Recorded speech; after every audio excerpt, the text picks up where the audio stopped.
Hey social media managers! Ever wondered how to create that perfect looking IG feed? First, don't overlook the power of creative thumbnails when planning your reels. They will help you maintain the eye-catching aesthetic of your feed, while keeping the content interesting.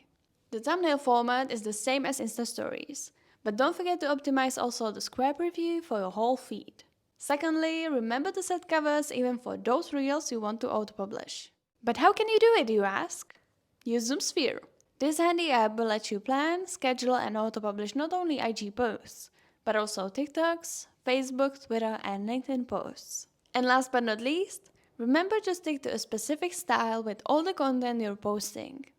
If you're unsure of how the thumbnails will look in the feed, simply click on the small Instagram icon in the top right corner. An IG grid preview will appear, allowing you to check all upcoming posts and decide if you want to switch any content or change those covers. Pretty cool, right? Visit zoomsphere.com for a free trial.